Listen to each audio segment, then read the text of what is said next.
जय हिंद साथियों, exam preparation with एके की एक और नई वीडियो में आपका स्वागत है। दोस्तों, इस वीडियो में हम हमारे प्यारे देश भारत से संबंधित टॉप 50 क्वेश्चन करेंगे जो अलग अलग एग्जामिनेशन में आते हैं। चलिए शुरू करते हैं। सबसे पहला क्वेश्चन, भारत किस गोलार्ध में स्थित है? आपके पास ऑप्शन है उत्तरी गोलार्ध, दक्षिणी गोलार्ध, पूर्वी गोलार्ध या पश्चिमी गोलार्ध। तो अगर ये क्वेश्चन आता है तो आपका आंसर होगा उत्तरी गोलार्ध में। जो भारत है उसकी लोकेशन नॉर्दर्न हेमिस्फीयर यानी कि उत्तरी गोलार्ध में है। नेक्स्ट क्वेश्चन देखिए साथियों, भारत एशिया के किस भाग में स्थित है? आपके ऑप्शन है पूर्वी, पश्चिमी, उत्तरी या दक्षिणी। तो दोस्तों, अगर हम भारत की लोकेशन देखें एशिया में तो यह दक्षिणी भाग में स्थित है। एशिया का सबसे नीचे का हिस्सा यानी सबसे साउथ का हिस्सा, दक्षिण का हिस्सा, उसमें हमारा प्यारा देश भारत आता है। इसके बाद थर्ड क्वेश्चन, भारत का उत्तरी अक्षांशीय विस्तार क्या है? ऑप्शन ए है 5 डिग्री 3 मिनट्स और 32 डिग्री 4 मिनट्स। ऑप्शन बी है 8 degree 4 minutes, 37 degree 6 minutes. Option C है 4 डिग्री 2 मिनट्स, 28 डिग्री 3 मिनट्स के बीच। ऑप्शन डी है 9 डिग्री 6 मिनट्स, 42 डिग्री 8 मिनट्स के बीच। तो दोस्तों, यहाँ पर थर्ड क्वेश्चन का हमारा आंसर होगा ख। भारत की अक्षांशीय पोजीशन इस प्रकार से है कि वह 8 डिग्री 4 मिनट से लेकर 37 डिग्री 6 मिनट के बीच में स्थित है, मध्य में स्थित है। फोर्थ क्वेश्चन, भारत का पूर्वी देशांतरीय विस्तार क्या है? तो हमें यहाँ पर देशांतरीय विस्तार बताना है। आपके ऑप्शन ABCD आप स्क्रीन पे देख पा रहे हैं, तो जल्दी से कोशिश कीजिए आंसर देने की। तो यहाँ पर ऑप्शन है 68 डिग्री 7 मिनट्स से लेकर 97 डिग्री 25 मिनट्स, 72 डिग्री 4 मिनट्स से लेकर 85 डिग्री 21 मिनट्स, 76 डिग्री 3 मिनट्स से लेकर 94 डिग्री 13 मिनट्स, 84 डिग्री 9 मिनट से लेकर 99 डिग्री 14 मिनट्स के बीच। तो दोस्तों, जो फोर्थ क्वेश्चन है उसका हमारा आंसर होगा ए। भारत की देशांतरीय विस्तार 68 डिग्री 7 मिनट से लेकर 97 डिग्री 25 मिनट के बीच है। इसके बाद क्वेश्चन नंबर 5, मोस्ट इंपोर्टेंट, कर्क रेखा भारत के किस भाग से गुजरती है? ऑप्शन ए है मध्य भाग से, ऑप्शन बी है उत्तरी भाग से, ऑप्शन सी है दक्षिणी भाग से, ऑप्शन डी है इनमें से कोई नहीं। तो यहाँ पर कर्क रेखा भारत के बिल्कुल बीचों बीच से यानी कि मध्य से गुजरती है, तो हमारा ऑप्शन ए करेक्ट होगा।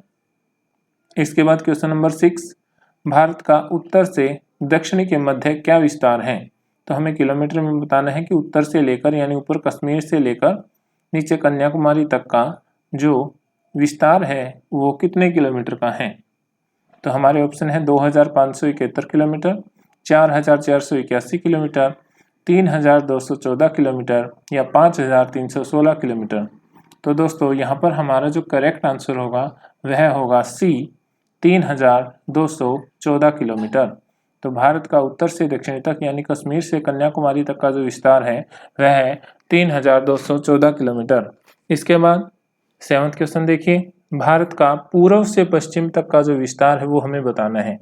यहाँ पर आपके ऑप्शन है 2933 किलोमीटर, 3512 किलोमीटर, 3816 किलोमीटर, 4471 किलोमीटर। तो आंसर बताएं जरा दोस्तों। तो यहाँ पर हमारा जो आंसर है वह है 2933 किलोमीटर। भारत का पूर्व से पश्चिम के बीच का विस्तार 2933 किलोमीटर है। भारत की भूमि का सीमा विस्तार क्या है? तो भूमि का सीमा विस्तार बताना है हमें। ऑप्शन है 13,400, 14,100 किलोमीटर, 14,900 किलोमीटर या 15,200 किलोमीटर। तो दोस्तों, इस क्वेश्चन का हमारा आंसर होगा डी, भारत का भूमि सीमा का विस्तार 15,200 किलोमीटर है। क्वेश्चन नंबर 9 देखिए, भारत की समुद्री तटीय सीमा का जो विस्तार है वो हमें बताना है। यहाँ पर आपके पास ऑप्शन है 7516.5, 7,624.3, 7,736.2 या 7,839.4। तो दोस्तों यहाँ पर हमारा करेक्ट आंसर होगा ए, 7,516.5 किलोमीटर भारत की समुद्र तटीय सीमा का विस्तार है, जहाँ हम अगर भूमि सीमा का विस्तार देखें तो वह लगभग 2 गुना है समुद्रीय सीमा के विस्तार से। 10th question, important question, Bharat का कुल क्षेत्रफल कितना है? तो आपको बताना है। ऑप्शन देखते ही आप पहचान गए होंगे दोस्तों। हमारा जो ख आंसर है 32,87,263 वर्ग किलोमीटर भारत का संपूर्ण क्षेत्रफल है। इसके बाद देखिए, भारत का विस्तार विश्व के कुल क्षेत्रफल के कितने प्रतिशत भूभाग पर है? तो पूरे अगर विश्व के क्षेत्रफल के कंपैरिजन में अगर हम भारत का विस्तार देखें तो वह हमें बताना है। तो आपके ऑप्शन है 2.2, 2.4%, 3.6% या 4.5%। तो दोस्तों 11th का हमारा करेक्ट आंसर होगा ख, यानी कि 2.4%। Question number 12, important question, Bharat का क्षेत्रफल की दृष्टि से विश्व में कौन सा स्थान है? तीसरा, 5वां, 7वां या 9वां? तो दोस्तों 12th का हमारा करेक्ट आंसर है ग, 7वां। क्षेत्रफल के अनुसार दुनिया का विश्व का सबसे बड़ा देश रूस है और भारत का इस सीरीज में 7वां नंबर आता है, लेकिन जनसंख्या के मामले में भारत का दूसरा स्थान है। इसके बाद देखिए दोस्तों 13th क्वेश्चन, भारत का मानक समय क्या है? तो मानक समय जो ग्रीनविच से जो लाइन जाती है उससे कितने घंटे आगे या कितने घंटे पीछे हैं? तो यहाँ पर आपके ऑप्शन है 3.4 घंटे आगे, 4.6 घंटे आगे, 5.5 घंटे आगे या 6.9 घंटे आगे। तो दोस्तों 13 का हमारा करेक्ट आंसर होगा ग, यानी GMT से 5.5 घंटे आगे है भारत का मानक समय। क्वेश्चन नंबर 14, भारत की राजभाषा क्या है? तो सभी को पता होगा, हमारे प्यारे भारत की जो राजभाषा है वह है हिंदी। नेक्स्ट देखिए, भारत में हिंदी के बाद सर्वाधिक बोले जाने वाली भाषा कौन सी है? इंपॉर्टेंट क्वेश्चन है, तो आंसर दीजिए। उर्दू, बांग्ला, तमिल या फिर मराठी? तो दोस्तों हिंदी के बाद सर्वाधिक बोली जाने वाली भाषा जो है वह है तमिल। इसी वजह से तमिल क्षेत्र में अक्सर हिंदी के विरोध में स्वर उठते रहते हैं। 16th क्वेश्चन, भारत में किस तरह की शासन व्यवस्था स्थापित है? ऑप्शन ए है साम्यवादी, लोकतांत्रिक, अधिनायकवादी या फासीवाद?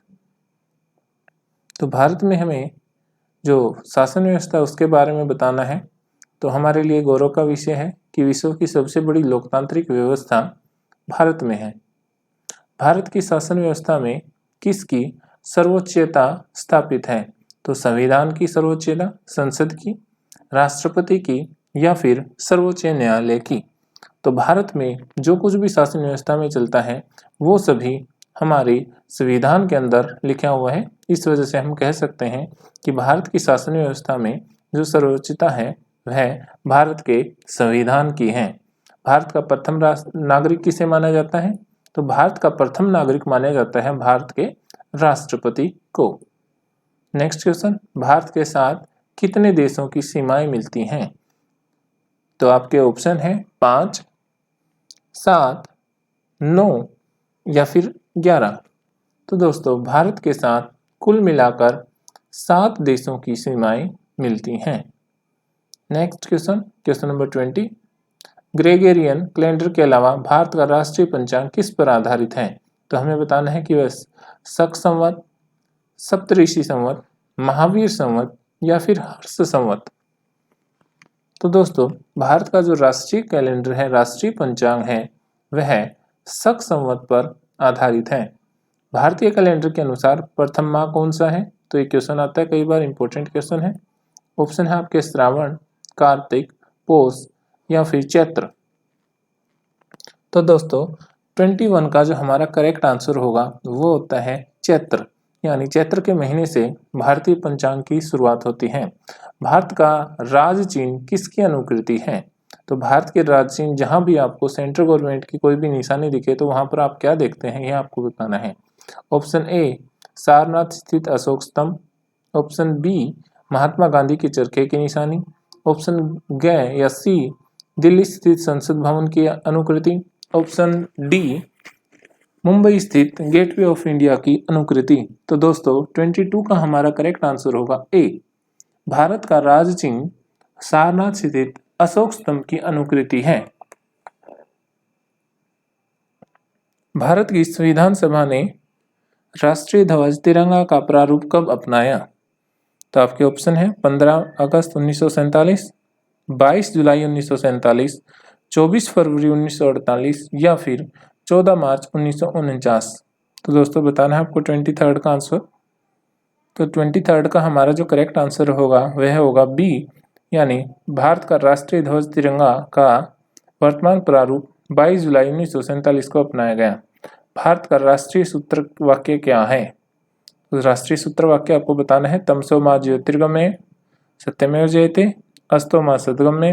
तो दोस्तों भारत का सूत्र वाक्य सत्यमेव जयते है, जो मुंडको उपनिषद से लिया गया है। नेक्स्ट देखिए क्वेश्चन नंबर 25, भारत के राष्ट्रगान जन गण मन की रचना किसने की? तो भारत के जन जन के अंगों में जो उसका संचार करने वाला जो हमारा राष्ट्रीय गान है जन गण मन, उसकी रचना की थी रविंद्रनाथ टैगोर जी ने।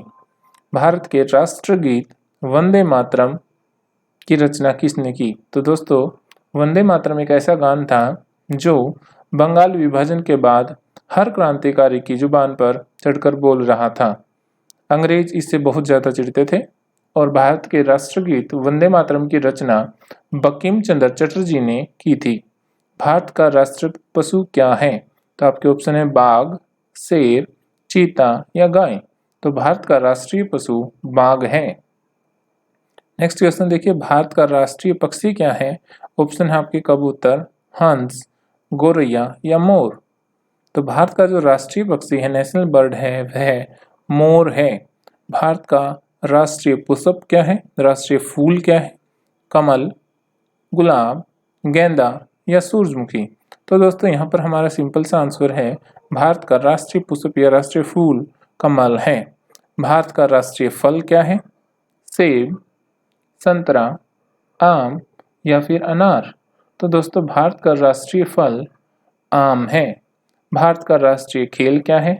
क्रिकेट, फुटबॉल, लॉन टेनिस या फिर हॉकी। तो दोस्तों भारत का राष्ट्रीय खेल हॉकी है, पर हॉकी को क्रिकेट जितना सम्मान, क्रिकेट जितना वैभव प्राप्त नहीं है। क्वेश्चन नंबर 32 देखिए, भारत का राष्ट्रीय वृक्ष क्या है? यहाँ पर आपके पास ऑप्शन है आम, शीशम, अशोक या बरगद। तो दोस्तों भारत का राष्ट्रीय वृक्ष अशोक है।